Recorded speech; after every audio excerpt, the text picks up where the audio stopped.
ஸ்ரீவில்லிபுத்தூர் எங்க இருக்கு? விருதுநகர்ல இருக்கு.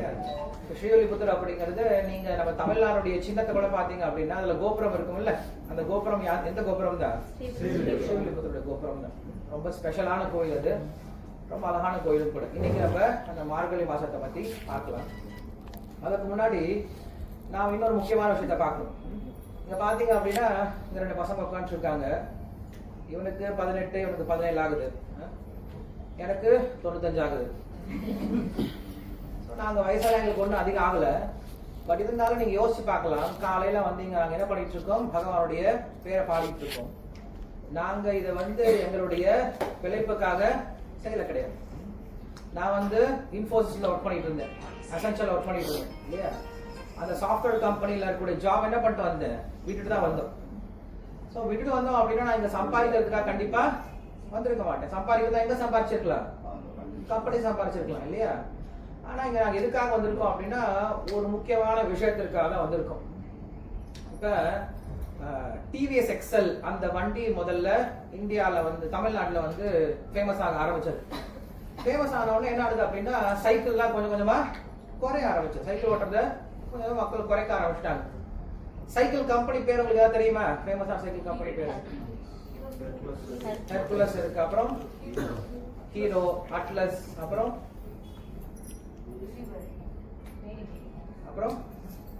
3 தெரியும். வேற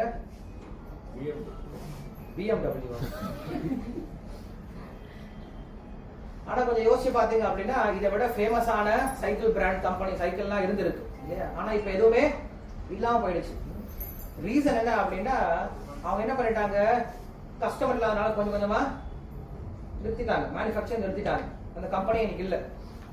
ஆனாலும் ஒரு சில சைக்கிள் கம்பெனிஸ் என்ன பண்ணுது அப்படின்னா இல்ல இதற்கு மறுபடியும் மவுசு வரும், இதற்கு மறுபடியும் மக்கள் வருவாங்க அப்படின்ற அந்த நம்பிக்கையில அவங்க பிராண்ட் என்ன பண்ணாங்க, அப்படியே சஸ்டைன் பண்ணிக்கிட்டே போனாங்க. ஏதோ கொஞ்சமா மேனுஃபேக்சர் பண்ணிட்டே போயிட்டு இருந்தாங்க. ஆனா இப்ப பார்த்தோம் அப்படின்னா மறுபடியும் சைக்கிள் அப்படிங்கிறது இப்ப மறுபடியும் பூமாக ஆரம்பிச்சிருச்சு. முன்ன 6000 ரூபாய் வித்த சைக்கிள் இப்ப 60,000 ரூபாய் சொல்லி விற்கிறான். என்ன பண்றாங்க மனுஷங்க, வாங்கிட்டு போறாங்க. இன்னைக்கு 1 லட்சம் ரூபாய்க்கு சைக்கிள் இருக்கு, 3 லட்சம் ரூபாய்க்கு சைக்கிள் இருக்கு. அது என்ன பண்ற, தலைக்கு ஒரு தொப்பியை கொடுத்து பின்னாடி ஒரு லைட்டை சொறி விட்டுட்டு இந்த பூச்சியெல்லாம் இருக்குல்ல, இந்த மின்மினி பூச்சி இருக்குல்ல, பின்னாடி லைட் எரியல, அந்த மாதிரி காலங்காலத்துல லைட் அடிச்சுட்டு ஓடிட்டு இருக்காங்க இல்லையா? அப்ப அந்த சைக்கிள் கம்பெனிக்காரன் என்ன பண்ணா அப்படின்னா கஸ்டமர் வருவாங்கன்றதுனால அவங்க கிட்ட கஸ்டமர் அன்னைக்கு இல்லைனாலும் பொறுமையா அவங்க நடத்திட்டே போயிட்டு இருந்தாங்க. இன்னொரு உதாரணம் சொல்லணும் அப்படின்னா தமிழ்நாட்டுல நீங்க பாத்தீங்கன்னா பெருசா மிலிட்டரியில சேர்றவங்க ஆள் கிடையாது. நீங்க மத்த ஸ்டேட்டை கம்பேர் பண்ணும்போது தமிழ்நாட்டுல மிலிட்டரிக்கு போறவங்க ரொம்ப குறைவு தான். அப்படியே போறதா இருந்தாலும் ஏதோ இந்த விருதுநகர், ராஜபாளையம், இந்த திருநெல்வேலி இல்லையா, இந்த பக்கம் இருந்தா அதிகம் போறாங்க. மேபி ராமநாதபுரம் அங்க இருந்தா போறாங்க. பட் மக்கள்லாம் இப்ப எப்படி வாழ கத்துக்கிட்டாங்க அப்படின்னா ரொம்ப சஃபஸ்டிகேட்டடா, ரொம்ப வசதியா வாழ கத்துக்கிட்டாங்க. ஏசி ரூம்ல வேர்வே வராம அப்படியே சொகுசா வாழ்க்கை நடத்திட்டு போகணும், பணம் மட்டும் வந்துட்டு இருக்கணும் அப்படின்னு நினைக்கிறாங்க. ஆனா அவங்களுக்கு புரியறது கிடையாது. அந்த வேலையை என்ன பண்ணி அவனுக்கு கண்டிப்பா செஞ்சாங்க. ராணுவத்திலையும் ஒருத்தங்க இருந்து ஆகணும். ஏன்னா ராணுவத்துல இல்ல அப்படின்னா மக்களை பாதுகாப்பா வச்சிருக்கவே முடியாது, நாட்டை பாதுகாப்பா வச்சிருக்க முடியாது. அப்ப அந்த வேலையை செஞ்சுதான் ஆகணும். அப்ப மக்களுக்கு புரியறது கிடையாது, அது எவ்வளவு முக்கியத்துவமான வேலைன்னு புரியறது கிடையாது. சோ எதற்காக இந்த உதாரணம் சொல்றேன் அப்படின்னா ஆன்மீகமும் அப்படிதான். மக்களுக்கு பொதுவா ஆன்மீகத்துல இன்ட்ரெஸ்ட் வர்றது கிடையாது. சரி, மக்கள் யாருமே இன்ட்ரெஸ்டா இருக்கிறது இல்லையேன்னு சொல்லிட்டு ஆன்மீகத்தில் இருக்க கொஞ்சம் கொஞ்சமா ஆன்மீகத்தை அவங்களும் விட்டுட்டு அவங்களும் வியாபாரம் இல்லையா, இல்ல வேலை, இல்ல மற்ற விஷயங்கள் இறங்க ஆரம்பிச்சிட்டாங்க அப்படின்னா மக்கள் திரும்ப ஆன்மீகத்தை தேடி வரும்போது அவங்களுக்கு அட்ரஸே இல்லாம போயிடும். புரியுது அவங்களுக்கு நான் பேசுறது? இந்தியாவில இப்படி பல விஷயங்கள் அழிஞ்சு போனதுனாலதான் நம்ம இன்னைக்கு ஃபாரின் கண்ட்ரிக்கு போக வேண்டியதா இருக்கு. நமக்கு இருந்த ட்ரெடிஷன், நமக்கு இருந்தக்கூடிய கட்டடக்கலையை நம்ம விட்டதுனால தான் இன்னைக்கு நம்ம ஃபாரின் கட்டடக்கலை எடுத்துக்கிட்டோம். நம்முடைய ட்ரெஸ்ஸிங் சென்ஸை விட்டதுனால நம்ம என்ன பண்ண இன்னைக்கு ஃபாரின் ட்ரெஸ்ஸிங் சென்ஸை எடுக்க ஆரம்பிச்சிட்டோம். நம்முடைய ஃபுட் ஹேபிட்ஸை விட்டதுனால இன்னைக்கு ஃபாரினுடைய ஃபுட் ஹேபிட்ஸ் எடுக்க ஆரம்பிச்சிட்டோம். எல்லாமே இன்னைக்கு என்ன பண்றோம்னா ஃபாரின் கிட்ட இருந்து கடன் வாங்க ஆரம்பிச்சிட்டோம். ஆனா அவங்க என்ன தெரியா பண்ணாங்க, நம்ம கிட்ட இருந்து கடத்திட்டு போனதை, நம்ம கிட்ட இருந்து திருடிட்டு போனதை அவங்க பத்திரமா பாதுகாத்தாங்க. உதாரணத்துக்கு சைனீஸ் பீப்புள் அவங்க என்ன பண்ணாங்க, நம்மளுடைய ஃபுட் ஹேபிட்ஸ், நம்முடைய கராத்தேன்னு சொல்றக்கூடிய அந்த கலை, நம்முடைய மற்ற யோகா, இந்த விஷயங்கள் அவங்க என்ன பண்ணாங்கன்னா ரொம்ப அழகா ப்ரிசர்வ் பண்ணி வச்சாங்க. அந்த ப்ரிசர்வ் பண்ணி வச்சதுனால நம்முடைய கலையை நாம் தொலைச்சிட்டு மறுபடியும் யார்கிட்ட போய் தேடிட்டு இருக்கோம்? அந்த மாதிரி ஃபாரின் கண்ட்ரில போய் தேடிட்டு இருக்கோம். இந்த மாதிரி இந்தியாவில் நிறைய விஷயம் அப்படியே நடந்துட்டு இருக்கு. அதனால குறைஞ்சபட்சம் நம்ம என்ன பண்ணுவோம் அப்படின்னா, இந்தியாவில் என்ன இருந்ததோ இல்லையா, என்ன இப்ப இருக்கோ அதை என்ன பண்ணும், கொஞ்சமாவது நம்ம ப்ரிசர்வ் பண்ண முயற்சி பண்ணும், பாதுகாக்க முயற்சி பண்ணும். இப்ப இங்க எவ்வளவு பெரிய மீனாட்சி கோயில் இருக்கு. மீனாட்சி கோயில பெருசா யாரும் ஒழுங்கா மெயின்டைன் பண்ணவே இல்லை. மெயின்டைன் பண்ணிருந்தோம் அப்படின்னா திருப்பதியை விட என்ன இருக்கலாம், மீனாட்சி கோயில் இன்னும் ஃபேமஸ் ஆகி இருக்கலாம். அந்த ஒரு மீனாட்சி கோயில் போதும் மதுரை மொத்தத்துக்குமே பினான்சியல் சப்போர்ட் கொடுக்கறது. இந்த திருப்பதி ஒண்ணுதான் இருக்கு. திருப்பதி ஒண்ணு என்ன பண்ணுது, மொத்த ஆந்திராவுக்கும் ஒரு பெரிய பினான்சியல் பூமியை கொடுக்குது. காரணம் என்னது, அவங்க என்ன பண்றாங்க, அதை நல்லா மெயின்டைன் பண்றாங்க. அதே போல மீனாட்சி கோயிலா இருந்தாலும் சரி, ஸ்ரீரங்கநாதர் கோயிலா இருந்தாலும் சரி, இல்ல வரதராஜர் கோயிலா இருந்தாலும் சரி, தமிழ்நாட்டில் இல்லாத கோயிலா, தமிழ்நாட்டுல அவ்வளவு பெரிய பெரிய கோயில்கள் இருக்கு. எல்லா கோயிலும் என்ன பண்ணிட்டாங்க, பழசாக்கி அதை வீண் போற அளவுக்கு வச்சுட்டாங்க. காரணம் என்னது, இங்க இருக்கவங்களுக்கு அதனுடைய அருமை தெரியறது கிடையாது. அதனால நாம என்ன பண்ண முயற்சி பண்ணோம் அப்படின்னா, நம்முடைய ட்ரெடிஷன்ஸை கொஞ்சமா அது ப்ரிசர்வ் பண்ண முயற்சி பண்ணணும். நான் இப்ப வெளியில பாக்குறேன், அங்க அந்த ட்ரீ வச்சிருக்கீங்க, அந்த பச்சை கலர் ட்ரீ வச்சிருக்கீங்க. என்ன ட்ரீ அது? கிறிஸ்துமஸ் ட்ரீ இப்ப ரெடி பண்ணிட்டீங்க இல்லையா? இன்னைக்கு என்ன தினம்? மார்கழி 1. ஆண்டாளுக்கு எங்கேயாவது வச்சிருக்கீங்களா? ஏதாவது ஆண்டாளுக்கு ஏதாவது வச்சிருக்கீங்களா? நீங்க மட்டும் கிடையாது, இந்த பஜார் ஃபுல்லா நீங்க போய் பார்த்துட்டு வாங்க. எல்லா கடையிலும் இப்ப என்ன பண்ணிட்டாங்க அப்படின்னா, ஒரு மாடு ஒரு ஆட்டுத்தோலம் வச்சுட்டாங்க. எல்லாரும் கிறிஸ்துமஸ் வச்சுட்டாங்க. ஒரு பிரச்சனையும் கிடையாது, நீங்க வைங்க. ஏன்னா நம்ம இந்தியால எல்லாத்துக்கும் இடம் இருக்கு. ஆனா ஏன் ஆண்டாள மறந்து போயிட்டீங்க? கர்த்தரை ஞாபகம் வச்சிருக்க உங்களுக்கு இங்க பக்கத்துல தோன்றின ஸ்ரீவில்லிபுத்தூர்ல தோன்றின ஆண்டாள் உங்களுக்கு ஏன் ஞாபகம் இல்லாம போயிடுச்சு? ஆண்டாள் அவ்வளவு இலக்காரம் போயிட்டாங்கன்னா உங்களுக்கு. ஆண்டாள்ன்றது யாரு அப்படின்னா, சாக்ஷாத் பூமாதேவியனுடைய அவதாரம் சொல்லி சொல்றாங்க. பூமாதேவி இருக்காங்க இல்லையா, அவருடைய அவதாரம் தான் ஆண்டாள். அவங்க என்னைக்குமே ஒரு மனுஷன், ஒரு ஆணுக்கும் பெண்ணுக்கும் பிறந்தவங்க கிடையாது. பெரியாழ்வாருடைய மகளாக வளர்ந்துட்டு இருந்தாங்க. பெரியாழ்வார் யாரு தெரியுமா? என்கிட்ட யாராவது கேக்குறீங்க? அதெல்லாம் பெரியாழ்வார் யாருன்னா, இங்க நீங்க நம்மளுடைய தங்கமேல் ஜுவல்லரி பாக்குறீங்கல்ல, அந்த இடத்துல தான் அவருடைய சரித்திரம் நடந்திருக்கு. இங்க ஒரு பெருமாள் கோயில் இருக்குல்ல, என்ன கோயில் அது? கூடல்ல இருக்கு இல்லையா? அந்த அழகர் தான் என்ன பண்ணிருக்காரு, பெரியாழ்வாருக்கு தரிசனம் கொடுத்தார். பெரியாழ்வார் அப்படின்னு அவருக்கு பேர், விஷ்ணு சித்தர் அப்படின்னு அவருக்கு பேர். பெரியாழ்வார் ஏன் பேர் வந்து அப்படின்னா, அவர் ரொம்ப பெரிய ஆழ்வார் அப்படின்னா ரொம்ப ஹைட்டா இருப்பார், அதெல்லாம் கிடையாது. அவரு பகவானுக்கே தந்தை போல நடந்துகிட்டார், அதனால அவருக்கு பேர் பெரிய ஆழ்வார் சொல்லி சொல்றாரு. பொதுவா நம்ம கடவுள்கிட்ட எதுக்காக போவோம்னா, என்னை காப்பாத்து என்னை காப்பாத்துன்னு கேட்கதான் போவோம். ஆனா யார் ஒருத்தன் பக்தனா இருக்கான்னு அவனே தெரியுமா பண்றா, கடவுளை நான் எப்படி பார்த்துக்கிறதுன்னு யோசிக்க ஆரம்பிச்சாரான். நாம சின்ன குழந்தையா இருக்க வரைக்கும் அப்பா நம்மளை பார்த்துக்கணும் நினைப்போம். நாம் வளர்ந்ததுக்கு அப்புறம் என்ன பண்ணுவோம், அப்பா அம்மாவை நாம் பார்த்துக்கணும் அப்படின்னு நினைக்க ஆரம்பிக்கிறோம். ஆமா தானே? அப்படி இல்லை நம்ம என்ன அர்த்தம், இன்னும் நம்ம இன்னும் சின்ன குழந்தைங்களா தான் இருக்கோம், வளரவே இல்லை அப்படின்னு அர்த்தம். அதே போலதான் ஒருத்தன் கோயிலுக்கு போக ஆரம்பிச்சான் அப்படின்னா, முதல்ல கோயிலுக்கு போகும்போது சாமி எனக்கு ஏதாவது கொடுன்னு கேட்டு நினைச்சிட்டே போவான். ஆனா அவன் கோயிலுக்கு ரெகுலரா போக போக என்ன ஆகும் தெரியுமா, நான் சுவாமிக்கு என்ன பண்ணணும் அப்படின்னு யோசிக்க ஆரம்பிச்சிருவான். என்ன ரீசன் தெரியுமா, ஏன் அப்படி யோசிக்க ஆரம்பிக்கிறான் அப்படின்னா, அவன் கோயிலுக்கு போறது அங்க இருக்கக்கூடிய விக்கிரகத்தை எக்ஸிபிஷன் மாதிரி பார்த்துட்டு போறதுக்காக போல. எந்த கோயிலும் அப்படி இருக்கக்கூடாது. கோயிலுக்கு போனா அப்படி போய் சாமி எப்படி மேல கீழே பார்த்துட்டு எக்ஸிபிஷன் பார்த்துட்டு வரவா, பொம்மையை பார்த்துட்டு மாதிரி வரக்கூடாது. கோயிலுக்கு போனோம்னா அங்க உபன்யாசம் நடந்துட்டு இருக்கும். அங்க உட்காந்து என்ன பண்ணும், அந்த சுவாமியை பத்தி கேட்கணும். கேட்கும் பொழுது நமக்கு சொல்லி கொடுப்பாங்க, சுவாமி நமக்கு என்னெல்லாம் பண்றாங்க இந்த உலகத்துல. நமக்கு இந்த உடம்பை கொடுத்ததும் அவர் தான், நாம் சாப்பிடக்கூடிய உணவு, நாம் பருகக்கூடிய தண்ணீர், நாம் சுவாசிக்கக்கூடிய காற்று, நாம் சாப்பிட்டதுக்கு அப்புறம் பண்ணக்கூடிய ஜீரணம் எல்லாமே அவரிடம் இருந்தா தோன்றி இருக்கு. எல்லாமே அவர் தான் கொடுத்துட்டு இருக்காரு அப்படிங்கிற விஷயத்த நம்ம என்ன பண்ணோம், கொஞ்சம் கொஞ்சமா தெரிஞ்சுக்க ஆரம்பிப்போம். தெரிஞ்சுக்க நம்ம எழுதிய மனசுல வரும், நான் என்னமோ சாமி கிட்ட போய் எனக்கு இதை கூட அதை கூடன்னு கேட்டுட்டு இருக்கேன். ஆனா சுவாமி எனக்கு எத்தனையோ விஷயத்த கொடுத்திருக்காரு, அதுக்கு நான் என்ன பண்ணிருக்கேன் சுவாமிக்கு அப்படின்ற எண்ணம் ஒருத்தனுக்கு வர ஆரம்பிக்கும். அதனால கடவுள் கிட்ட போயிட்டு நீ எனக்கு என்ன கொடுத்த அப்படின்னு கேட்காதீங்க, நீ இவ்வளவு கொடுத்திருக்கே நான் உனக்கு என்ன பண்ணிருக்கேன்னு கேளுங்க. இல்லையா? அதுதான் உண்மையான பக்தி, அதுதான் உண்மையான மனிதத்தன்மை. அப்ப மனுஷன் என்ன பண்ணனா, கோயிலுக்கு போக இந்த விஷயம் எல்லாம் புரிஞ்சுக்க ஆரம்பிக்கிறான். புரிஞ்சுக்கும் போது நான் கடவுளுக்கு என்ன பண்றதுன்னு யோசிக்க ஆரம்பிக்கிறேன். இது உங்களுக்கே தெரியும். நீங்க ஆரம்பத்துல ஒரு சின்னதா பக்கத்துல பிள்ளையார் கோயிலுக்கோ இல்ல பெருமாள் கோயிலுக்கோ போயிட்டு வந்துட்டு இருப்பீங்க. அங்க போய் சாமி கிட்ட கேட்டுருப்பீங்க. அப்புறம் கொஞ்ச நாள் போக போக நம்ம பெருமாள் ஆச்சு, இவருக்கு இந்த யாரும் நெய் விளக்கே போடுறது இல்லையே, நம்ம நெய் விளக்கு போடலாம்.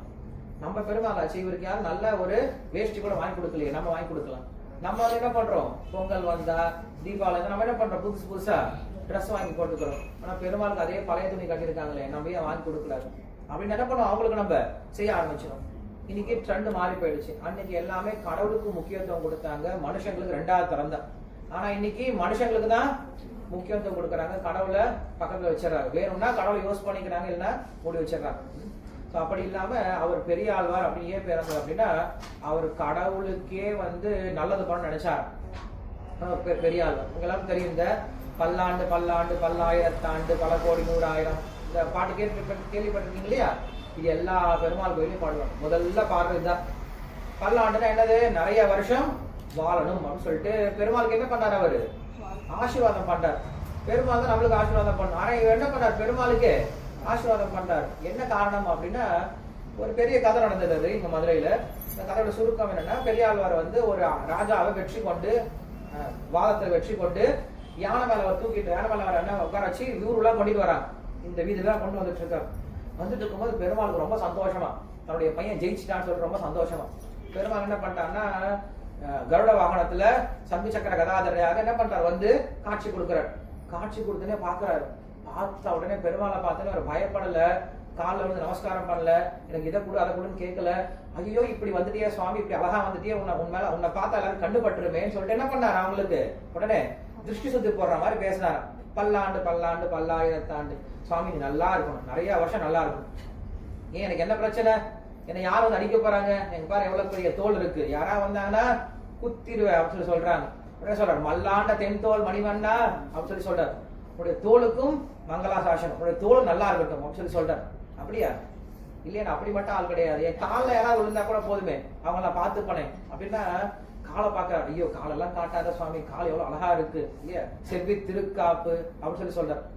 அப்படி பகவானுடைய ஒவ்வொரு அங்கத்துக்கு என்ன பண்ணாரு, அவரு நல்லா இருக்கட்டும் நல்லா இருக்கட்டும் நல்லா இருக்கும்னு சொல்லி சொல்றாரு.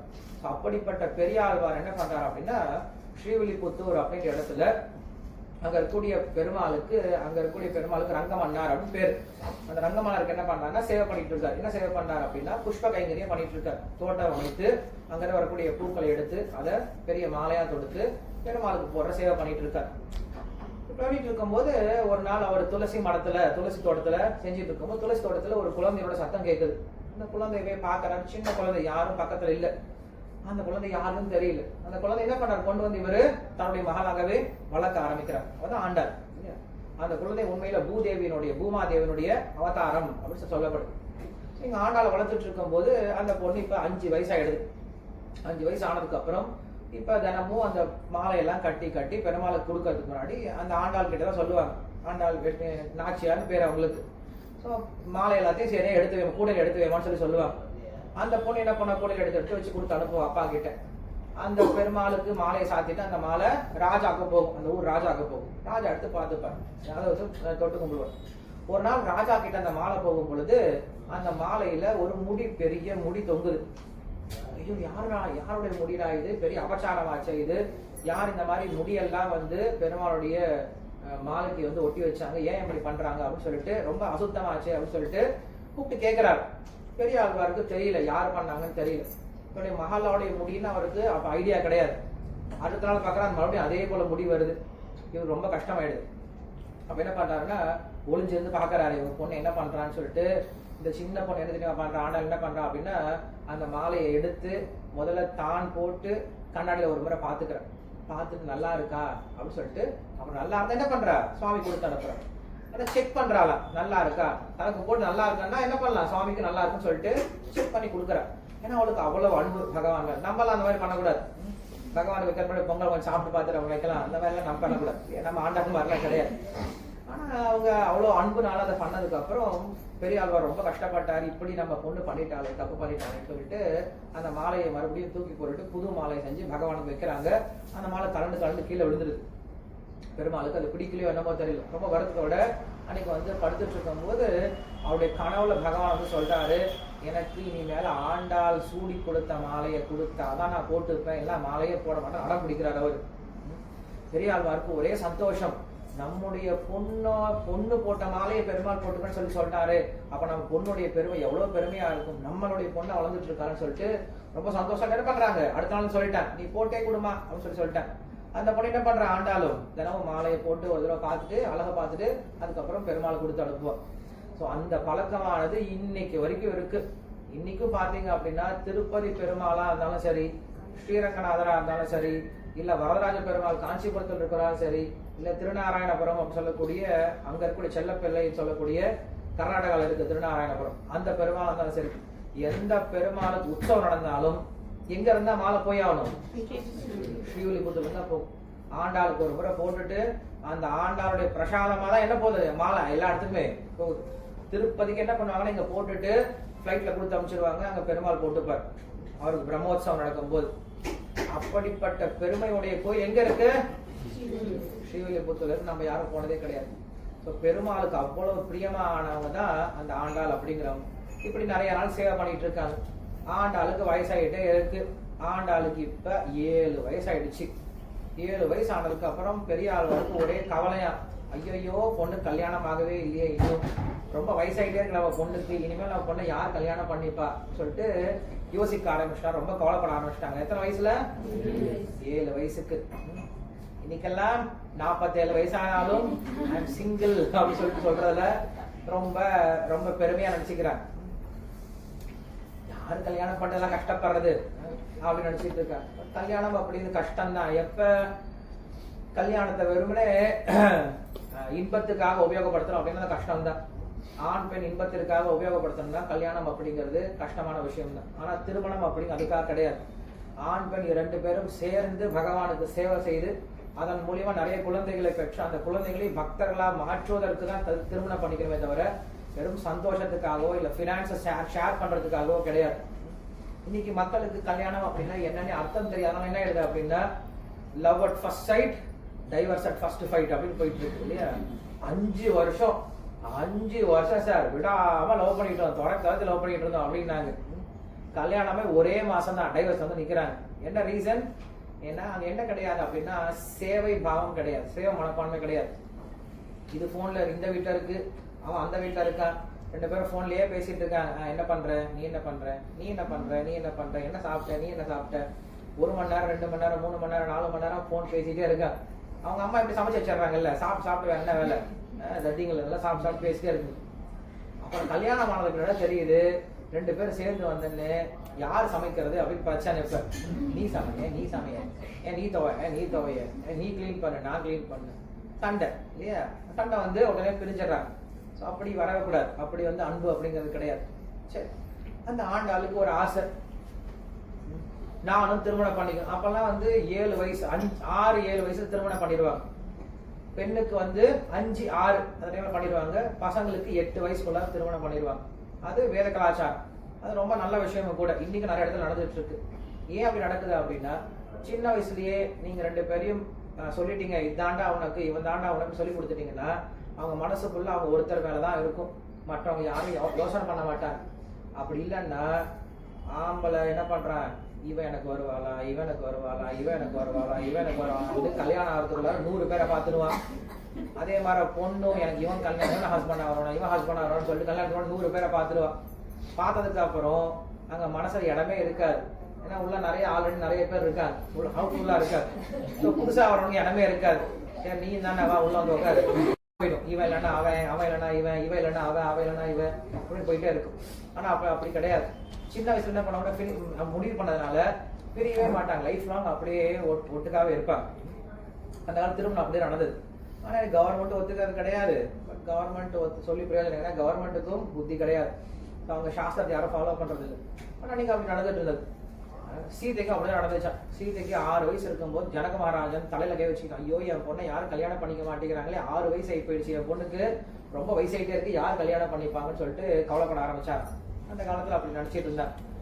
அப்படி ஆண்டாளுக்கு இப்ப அவங்க அப்பாவுக்கு ஒரே கவலை, பெரிய ஆழ்வாரு கவலை, என் பொண்ணை யார் கல்யாணம் பண்ணிப்பாங்கன்னு சொல்லிட்டு. இந்த பொண்ணா நினைக்கிறேன், நான் கல்யாணம் பண்ணா பெஸ்ட் ஆளா கல்யாணம் பண்ணிப்பேன். நம்ம எல்லாம் நினைக்கிறோம்ல, கல்யாணம் பண்ண அஜித் குமார் தான் கல்யாணம் பண்ணிப்பேன், இல்ல அரவிந்த் சாமி தான் கல்யாணம் பண்ணிப்பேன் அப்படின்ட்டு. அது நம்ம அவங்கள மாதிரி இருக்கணும். நம்ம யாரும் கிடையாது. நம்ம இருக்கிறது டொங்கிரி மாதிரி இருந்துட்டு அப்புறம் நம்ம வேற இதெல்லாம் யோசனை வேலைக்கு ஆகாது. அது மாதிரி இருக்கும்போது ஆண்டாள் நினைச்சாங்க, இந்த உலகத்திலேயே பெஸ்ட் பர்சன் நான் கல்யாணம் பண்ணிக்க நினைச்சாங்க. இந்த உலகத்திலேயே பெஸ்ட் பர்சன் அவர் ஒருத்தர் தான், கிருஷ்ணர் மட்டும்தான். அவரை தவிர வேற யாரும் பெஸ்ட் பர்சனே கிடையாது. எப்படி செலக்ட் பண்ணணும்னு சொல்றாங்க. ஒரு ஆண் ஒரு பெண்ணை எப்படி செலக்ட் பண்ணும் அப்படின்னா, கலரை வச்சு செலக்ட் பண்ணக்கூடாது, அவங்க செய்யக்கூடிய சேவையை வச்சு செலக்ட் பண்ணணும். அவங்க எந்த அளவுக்கு சேவை மனப்பான்மையோட இருக்காங்க அப்படிங்கிற வச்சு ஒரு ஆண் என்ன பண்ணும், பெண்ணை செலக்ட் பண்ணும். அப்படி இல்லைன்னா கலரை செலக்ட் பண்ணீங்க அப்படின்னா, காலை நீ தான் டீ போடணும், காலை நீ தான் சாப்பாடு சமைச்சு கொடுக்கணும், காலை நீ தான் துணி துவைக்கணும் இல்லையா, அது ஒன்றும் வேலைக்காகாது.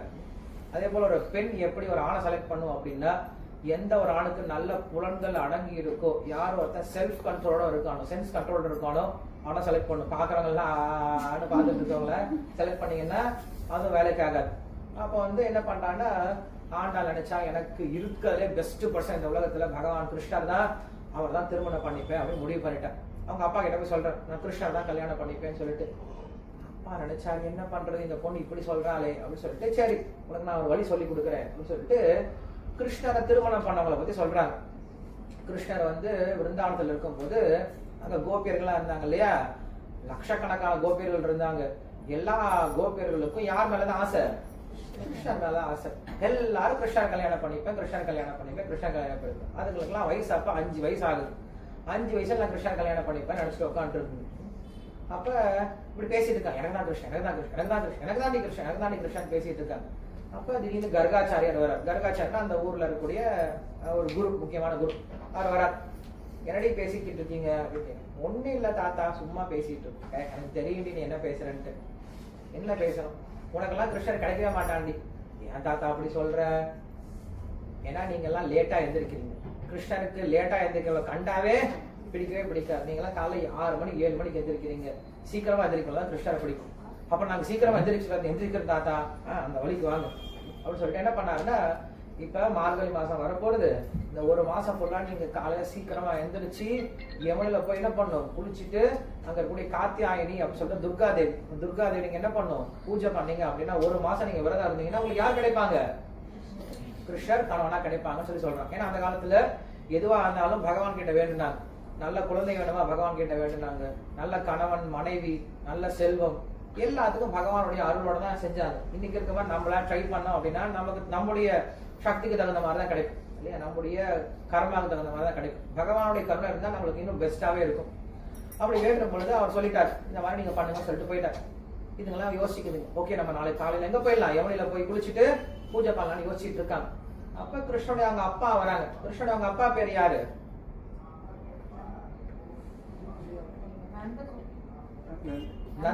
நந்த கோபன் இல்லையா, நந்தராஜா, நந்த மகாராஜா சொல்லுவாங்கல்ல. அவங்க அம்மா பேர் யாரு, யசோதை. நந்த மகாராஜா வராது, கேக்குறாரு, என்னடி குட்டிங்களா பேசிக்கிறீங்க அப்படின்னு பேசிக்கிறேன். இல்ல கர்காச்சாரியர் சொன்னாரு, நாளையில இருந்து காத்தியாயன விரதம் இருக்க சொல்றாரு. ஓ அப்படியா, எதுக்கு, காத்தியாயன விரதம் இருந்தா நல்லா மழை பொழியுமா ஊர்ல அப்படின்னு சொன்னாங்க. ஓஹோ அப்படியா, வெரி குட் வெரி குட், பண்ணுங்க பண்ணுங்க.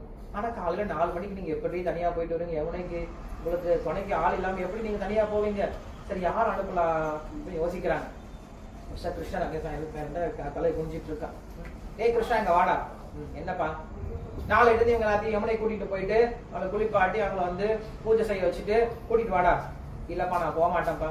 ஏன்டா போக மாட்டேன்ற, இல்லப்பா இனி மேல பொண்ணுங்களோட பேசுனா மூக்கு இருந்து போயிடும், காது இருந்து போயிடும், அம்மா சொல்லியிருக்கா, நான் பண்ண மாட்டேன்ப்பா. ஏய் அது உனக்கு இல்லடா, அது சூட் பண்ணக்கா, அது வேற அவதாரண்டா, அது ராம அவதாரண்டா, உனக்கெல்லாம் ஒண்ணாகாது, நீ கூட்டிட்டு போடா சொல்லுங்க. நீ சொன்னா சரிப்பா நான் கூட்டிட்டு போறப்பா சொல்லிட்டு கிருஷ்ணா வந்துட்டாரு. அவங்க அப்பா போயிட்டாரு. கிருஷ்ணா கேக்குறான், என்னடி விஷயம், என்ன எல்லாம் விரதம் இருக்கீங்க, என்ன விஷயம் அப்படின்னு கேக்குறான். இல்ல கிருஷ்ணா விரதம் இருந்தா நல்லா மழை பொழியுமா. இத்தனை வருஷம் நீங்க விரதம் இருந்தா மழை வந்துச்சா, என்ன விஷயம் எனக்கு எல்லாம் தெரியும்டி சொல்லி சொன்னேன். ஓ கிருஷ்ணா அப்படின்னு சொன்ன, எல்லாம் வெக்கப்பட்டு ஓடி போயிடுச்சு. அதுக்கப்புறம் அடுத்த நாள் என்ன பண்றாங்க, கிருஷ்ணன் தினமும் அவங்கள மேய்ச்சிட்டு போறது, அவங்கள அங்க போய் துணைக்கு இருந்துட்டு அப்புறம் மறுபடியும் கூட்டிட்டு வர்றது, இப்படி ஒரு மாசம் நடந்துட்டு இருக்கு. அதுக்கப்புறம் கடைசியில என்ன பண்றாரு அப்படின்னா, கிருஷ்ணர் அவங்கள திருமணம் பண்ணிக்கிட்டார் அப்படிங்கிறது ஸ்ரீமத் பாகவத்துல கூட சரித்திரம். அப்ப கிருஷ்ணருக்கு வயசு என்ன தெரியுமா, கிருஷ்ணருக்கு வயசு 6, அந்த கோபியருக்கு வயசு 4, 5. இப்ப உடனே நம்ம நினைச்சுக்கூடாது கிருஷ்ணர் கோபியர்கள் அப்படின்னா இன்னைக்கு நம்ம நினைச்சிட்டு இருக்கோம் இல்லையா, லவ்வர்ஸ், பாய்ஸ், கேர்ள் ஃப்ரெண்ட், பாய் ஃப்ரெண்ட், அந்த மாதிரி நினைச்சுக்கூடாது. ரொம்ப சின்ன குழந்தைங்களுடைய விளையாட்டு. அந்த காலத்துல கிராமத்துல இந்த மாதிரி சின்ன குழந்தைங்க விளையாடுறது அப்படிங்கிற ரொம்ப சாதாரணமான விஷயம். இதை நம்ம என்ன பண்ணக்கூடாது, காம கண்ணோட்டத்தோட பார்க்கக்கூடாது. ஏன்னா அது ரொம்ப அன்பு பரிமாற்றமே தவிர அதுல எந்த விதமான காமமும் கிடையாது. ஸோ அப்படி ஒரு மாசம் அவங்க என்ன பண்ணாங்க, நோன்பு இருந்து யார் அடைஞ்சாங்க, கிருஷ்ணன் அடைஞ்சாங்க இல்லையா. அந்த விஷயத்த என்ன பண்றாரு பெரிய ஆழ்வார், நீங்க யார் சொல்லி கொடுக்குறாங்க, ஆண்டாளுக்கு சொல்றாங்க, நீ இந்த மாதிரி பண்ணுமா சொல்றாங்க. ஆண்டாலும் சரிப்பா அப்படின்னு முடிவு பண்ணிட்டேன். மார்கழி மாசம் பிறந்தது. ஸோ காலைல அவ சீக்கிரம் எந்திரிச்சிட்டா. எந்திரிச்ச உடனே எப்பயுமே பக்தர்கள் நினைக்க நினைப்பாங்க, தான் மட்டும் சந்தோஷமா இருக்கும்னு நினைக்கவே மாட்டாங்க, எல்லாருமே சந்தோஷமா இருக்கும்னு நினைப்பாங்க.